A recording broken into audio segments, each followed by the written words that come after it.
أم، يعني خليني أحكي شوي عن الفنان كاظم الساهر.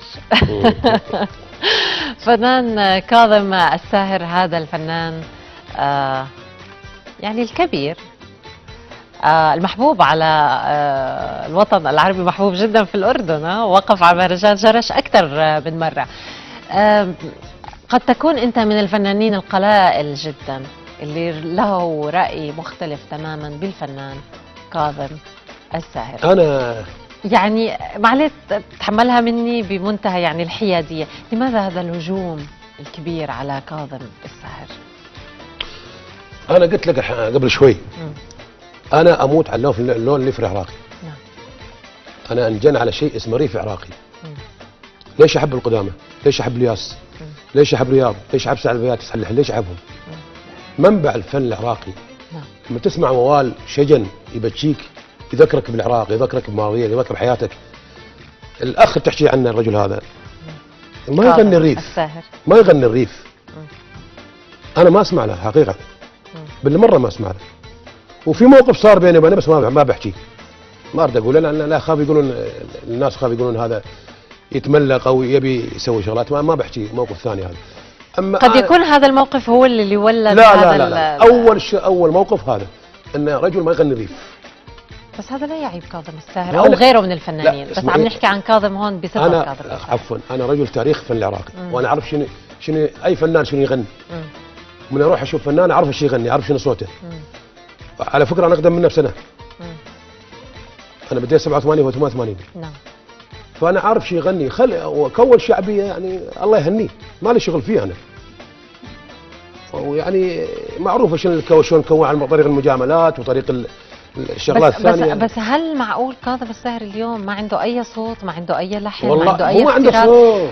أنا ما قلت ما عنده صوت. بتسمع له؟ لا في شيء من أغانيه مثلا لفت نظرك؟ لا. أبدا. أنا أسمع حتى الريف. خياراته؟ لا أنا أسمع الريف العراقي. أنا أموت على الريف. يعني اسمع الياس ولا من ضروري للفنان انه ينوع سمعه. يا اختي اسمع الياس خضر ولا كاظم؟ اسمع سعد جابر ولا كاظم؟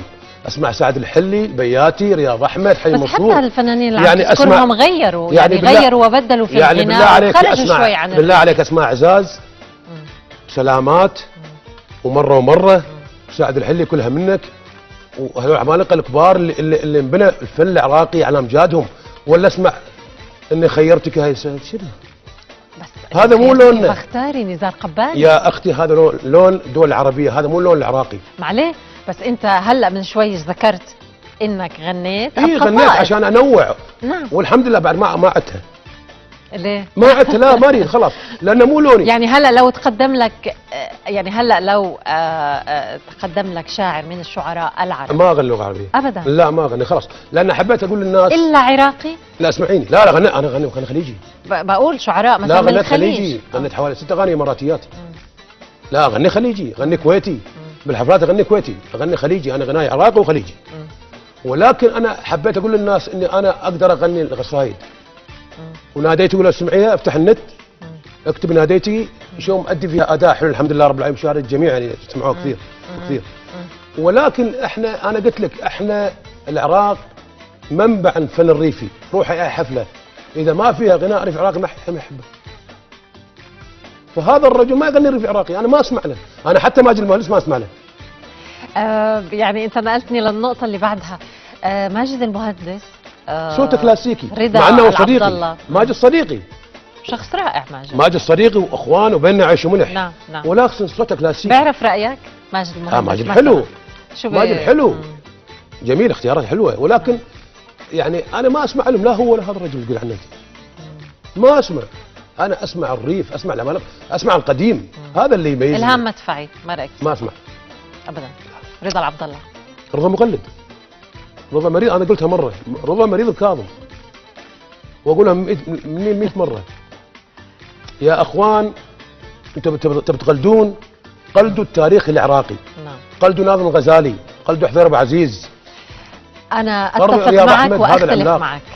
اتفق معك في انه اكيد في تاريخ وفي اصوات مهمه في العراق قديمه، لكن هذا ما بيلغي انه في اصوات اليوم جديده في العراق جميله جدا. هذا اولا. واختلف معك لاني انا بشوف انه ضروري انه الفنان او المطرب او حتى يعني اذا بدنا نحكي اي شخص بيشتغل بالفن ضروري التنويع. بهذه بختلف معك انا. بتتضايق لو سمعناك كاظم الساهر؟ لا لا بالعكس. انا عدام، انا مالي عدام. لا مفهوم، صدقيني انا فاهمه. الحين اوجه انت كلامي، بتتحدث عن الفن. انا اوجه كلامي للجمهور. انا مالي عدام مع الرجل هذا، ما لي علاقه فيه. نعم. ولكن كل انسان ورايه. نعم. صدقيني اقعد مع ناس والله العظيم ما يحبون ام كلثوم. طبعا طبعا. اقعد أذواق. مع ناس ما يحبون عبد الحليم. اذواق يعني طبعاً. الناس اذواق. نعم. طب نسمع. اسمعوا هذه كيف. يا أضعت في عرض الصحراء قافلتي، وجدت أبحث في عينيك عن ذاك، وجدت أحضانك خضراء منتشرة كالطفل يحمل أحلام بريئات، فرست كفك تشتكين أوردتي، وتسحقين بلا رفق بلا رفق فسرات.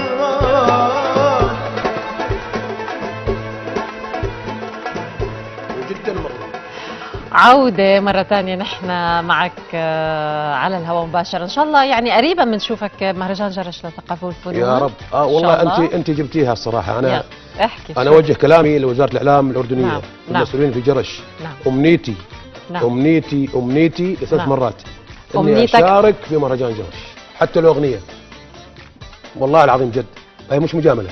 طيب اغنيه واروح. يعني انا اذا انا خليني بدي اتوجه هلا يا من خلال ريت. برنامج سهرة الخميس يكفيني اغنيه. ليه برنامج ليه مهرجان جرش للثقافة والفنون. يعني يا ريت فعلا انت تستحق. الله طبعا يخليك. وهي مش مجاملة. يشرفني- لصوت صباح يشرفني. اللامي من حقك بالعكس. ليلة ان شاء الله، بلكي ليلة عراقية، وخاصة انه ما شاء الله يعني أنا الشرف الاخوان الله والاصدقاء العراقيين يعني في الاردن والله العظيم كبير. امنيتي واحلم اني اغني مهرجان جرش حتى لو اغنيه. إن شاء الله. اغنيه واروح كافي علي جد والله، بس اصعد على المسرح هذا. طيب احنا حابينك تغني هلا هذا ونسمع. من عيوني. يلا تفضل. يا الله. نسمعكم التراث العراقي ميحنه. تفضل.